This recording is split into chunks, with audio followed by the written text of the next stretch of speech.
Zúčastnilo se 692 hlasujících, což je celá pecka.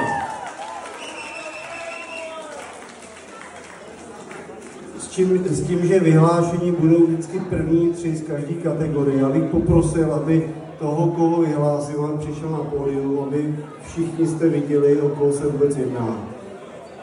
Nejdřív budeme vyhlašovat sportovce města Bíliny. Já budu rovnou říkat, kolik dostali hlasu, abyste viděli, o jakou raketu ten vítěz pak vyhrál, jako jinak ty sportovci jsou všichni neuvěřitelní borci. Tak, 3. místo. Adam Skřivánek, 111 hlasů. Sportovní oddíl Proactive Florbal. Poprosím, je tady Adam. Jestli není, tak poprosím Pavla Tomku nebo zástupce.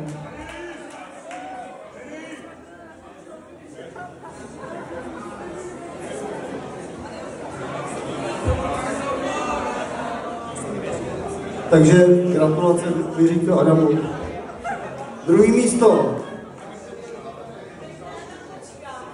125 hlasů, Lukáš Sochor. HC Draci Bílina!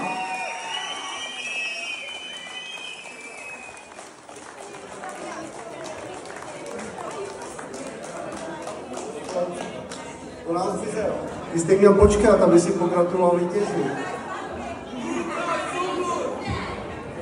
Tak jsou to nějaký typy, kdo to vyhrál? Tady! Takže 1. místo. 230 hlasů. Krasnobílina Adéla Kuklíková.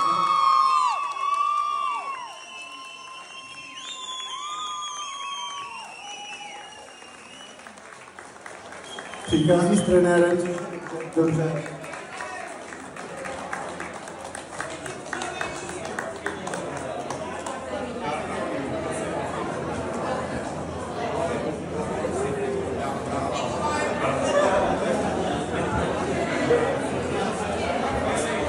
Tak já bych jenom něco málo o Adéle řekl.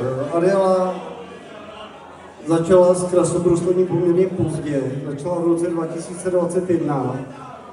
Nicméně píle talent ji rychle vynesli mezi špičkové sportovce, rychle se zdokonalovala, každoročně se umísťuje na předních pozicích pohárových soutěžích.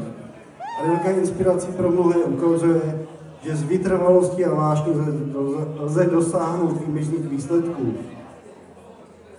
Samozřejmě je potřeba poděkovat i rodičům, trenérům a všem, kteří se na tomto obrovském úspěchu podepsali.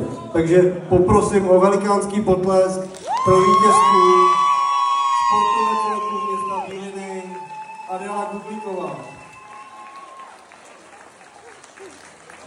Mimochodem, ten šampus, co mám v ruce, samozřejmě nealkoholický, Adéla je 12 let. Tak já vám poděkuju, vraťte se mezi ostatní.